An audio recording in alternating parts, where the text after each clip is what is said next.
मित्रांनो, आयुष्य जगतोय की फक्त प्रवास करतोय? कधीतरी स्वतःला विचारायलाच पाहिजे.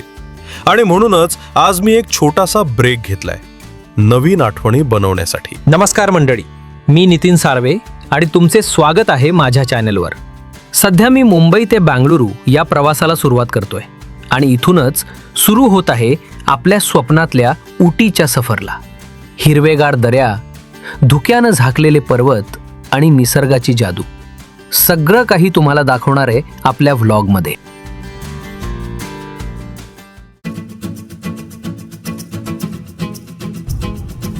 नमस्कार मंडळींनो.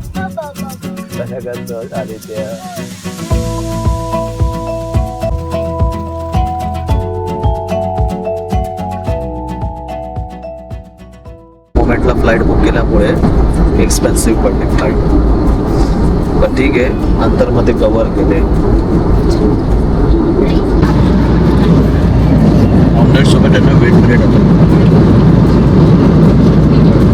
व्हीट ब्रेड चांगला ते आपल्या तिकीटमध्येच इन्क्लूड असतं. बिलमध्ये ब्रेकफास्ट, लंच, डिनर जसा फ्लाईटचा टाईम आहे तसा वगैरे इन्क्लूड करतो. त्यात मी खाल्लं. काय खातोय? नाश्ता करतोय. नाश्ता करतोय.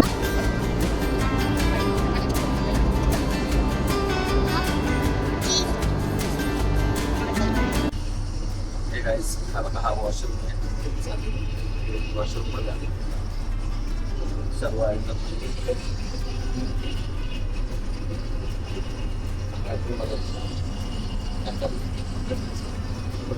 पकडण्याचा हँडल आहे ते. हॉट आणि कोल्ड ऑप्शन आहे. स्टॉप द केस आणि इथं प्लग पण आहे.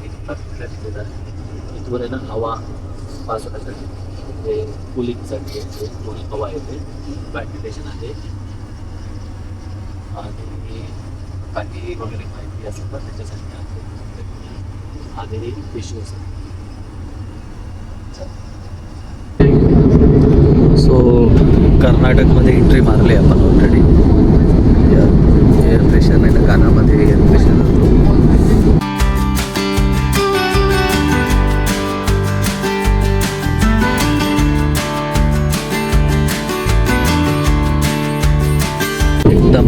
एकदम नैसर्गिक तसं वाटतं.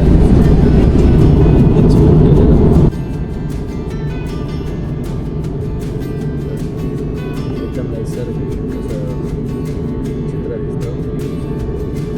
इकडे पण पाऊस आहे नाही आहे, क्लाउड वेदर फोरकास्ट बघितलं नाही.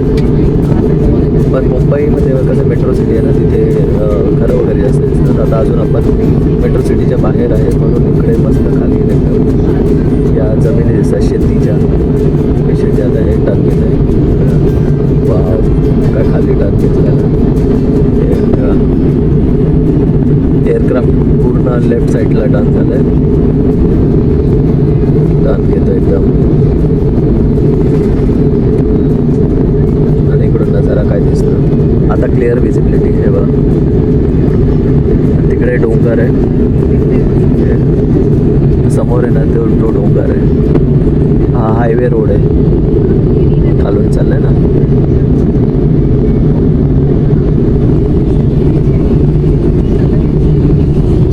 आता बघा क्लिअर दिसत. याची क्वालिटी चांगली आहे ॲक्शन 5 प्रोची. आता खाली हळूहळू लोअर करणार. हा अल्टिट्यूडला होता ना, हायवरून आता असा टर्न घेऊन खाली लोअर घेणार. आणि मग आता सीट बेल्टचे पण अनाऊन्समेंट होते. सीट बेल्ट बांधून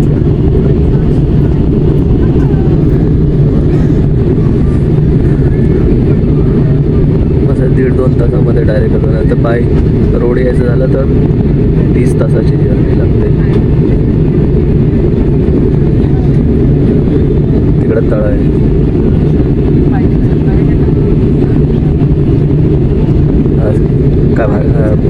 तळाच्या आजूबाजूला हिरवगार वाटतं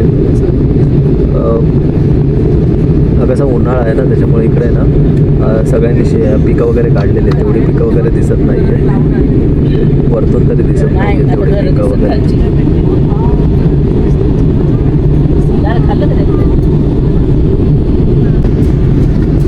हॅलो, हाय फ्रेंड्स. सो अजून आम्ही फिरतोच आहे आणि हा बघा, हा हायवे बघा, हा हायवे केवढा मोठा आहे एकदम. इथून कनेक्टेड आहे तो एकदम तिथपर्यंत. तिथं पूर्ण ग्रीनरी आहे पुढे. आय होप तुम्हाला दिसतोय की नाही क्लाउडच्या याच्यामध्ये, पण एडिट करताना मी मार्क करेल तुम्हाला दाखवण्यासाठी. तो तिकडून येतो आहे आणि कर्नाटकमध्ये आम्ही ऑलरेडी आलेलो आहे. आता इथे ना ग्रीनरी, इथे शेत वगैरे आहे खाली आणि काही लँड फॉरेस्ट लँड आहे हे बघा. त्यामुळे हे लँड वगैरे कसं वाटतं ना निसर्ग एकदम.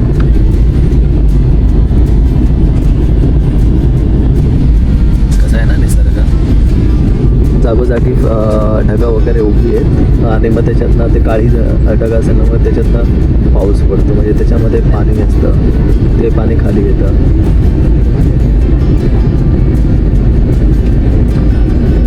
इथे कमी आहे, इथे कमी आहे, ते तिकडे जास्त आहे.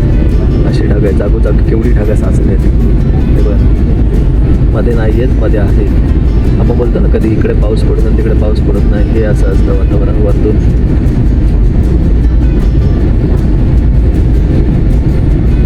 इथे ढग आहेत आणि तिकडे नाही आहेत.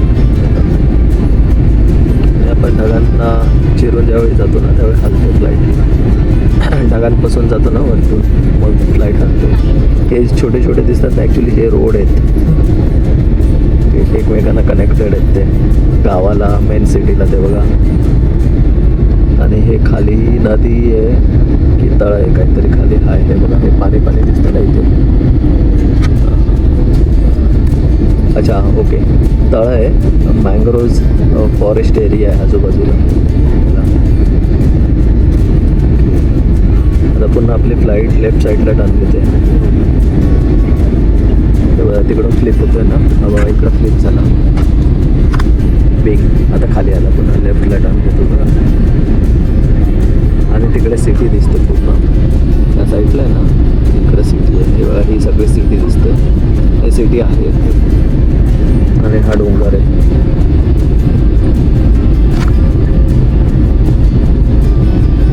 डोंगर आहे, मस्त वाटतो एकदम. बघूया आता ॲक्शन 5 प्रोने कसा व्ह्यू दिसतो तुम्हाला.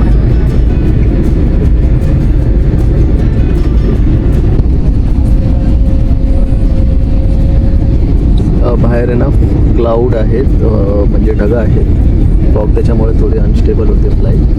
पण ऊन आहे इकडे, पाऊस वगैरे काय नाही आहे. ऊन आहे इथं बँगलोरमध्ये. आणि आपण ऑलमोस्ट रीच झालो आहोत. इकडे आहोत आपण आता. ओके, आणि आता लँड होणार आहे, थोड्याच वेळात लँड होईल. आणि हा रनवे ओके, अशी सरळ चालले म्हणजे स्ट्रेट आहे असा विचार करूया. हे बघा, असा विचार करूया. अशी आता फ्लाईट रनवेला जाणार आहे. कॅप्टेगोडा आणि हळूहळू आता खाली होत चालले. ओके, पण ढग असल्यामुळे ना हलते, इकडे दिसते ना हलते.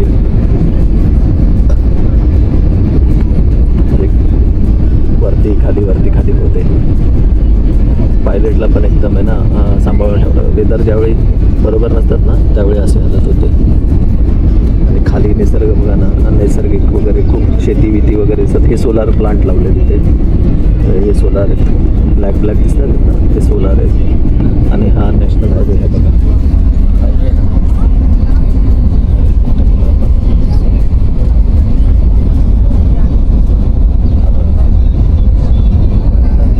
हायवे ना, हा हायवे, हाच नॅशनल हायवे.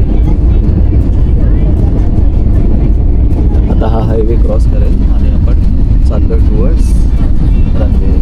हा रनवे इकडे.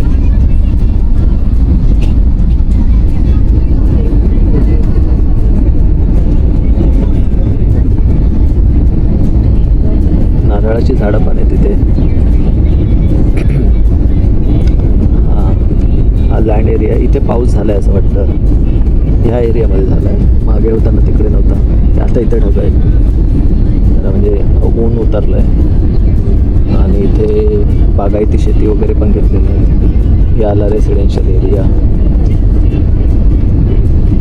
चालेल आता आपण हळूहळू केम्पेगौडा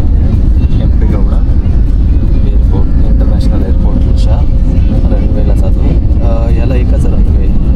ओके, एकच रनवे टेक ऑफ आणि लँडिंगसाठी. तर आता आपण लँड करणार आहोत. लँड करताना तुम्हाला दाखवतो. हा बघा, हे जो ब्लू डॉट आहे ना, हे आपण आहोत.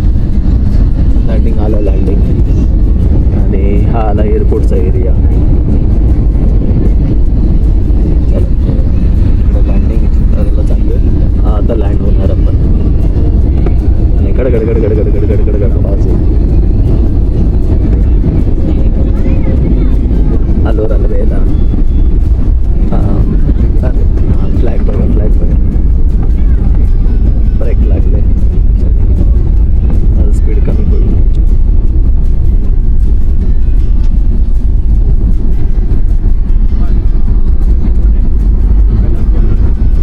हे बघा, है ना, फ्लॅप झाले ते ओपन. त्याच्याने ब्रेक्स लागतात आणि टर्न गेला तर तो जो आहे ना लेफ्टला त्याच्या तो क्लोज होईल ना, मग त्यावेळी टर्न ऑफ होईल. आता टर्न केली इकडून रनवेवरून साईडला होईल गाडी बोलतोय सॉरी, आपला प्लेन आला त्यांना क्लोज झाला. सो आजच्या प्रवासामध्ये तुम्हाला आहे ना टेक ऑफपासून लँडिंगपर्यंतचा प्रवास भेटला. आणि एअरक्राफ्टमध्ये तुम्हाला काय काय गोष्टी अनुभवता येतात आणि अनुभवायला भेटल्या. सो माझ्यासोबत तुम्हाला आहे ना डिजिटल वगैरे बघायला भेटला. हा बघा, तो रनवे तो एंडपर्यंत तिथे. अच्छा, दोन रनवे सॉरी, तो एक आहे आणि हा एक आहे. हे 2 रनवे. सो एक मोस्टली लँडिंग आणि टेक ऑफसाठी सेम असतात. आणि आता इथून आहे ना गेटला जाणार आहे. पहिले लवकर पोचलो. सो 15 मिनटं अगोदरच पोचलो आपण आज. चांगली गोष्ट आहे. आणि क्लायमेट पण 26 आहे, म्हणजे गरम नाही. पेटी अजून लावून ठेवायची. मोबाईल फोन वगैरे काय वापरू नका असं सांगतात ते. ओके, आता आपण गेटला जाऊ. G4 अशा काय गेट आहे. तो बघा, तिकडून पण एक प्लेन येतोय. तो पण आय गेस एअर इंडियाचाच आहे. तो पण असा फिरून असेल आणि मग असा करेल. अन्य सभी अतिथियों के उतरने के बाद हमारी टीम तुरंत आपकी सहायता करेगी. आप इस उड़ान के महाराजा पॉइंट पर कर उन्हें चला आता आपण इथून आपलं सामान वगैरे सगळं घेऊया. हँडबॅग आहे, लगेज घ्यायचं आहे. आणि मग कॅब आपली ठरलेली आहे. कॅबवरून जाऊया हॉटेलमध्ये, नाही मैसूरला जाऊया. मैसूरला हॉटेल आणि हॉटेल चेक इन करूया. चला आता लँड झालो. आणि आपल्याला हे भाऊ पण आपले महाराष्ट्रीयनच आहेत. आणि हॅलो ते पण आहे. सो ते पण बँगलोरला त्यांच्या कामासाठी आलेले. आता लँड होऊन कॅबवाला आपली वाट बघतोय. जाऊया कॅबमध्ये बसू आणि त्याच्यानंतर पुढचा प्रवास सुरू करू. So stay tune. मी तुम्हाला अपडेट देतच राहील की पुढे काय काय मजा भेटणार आहे त्याची.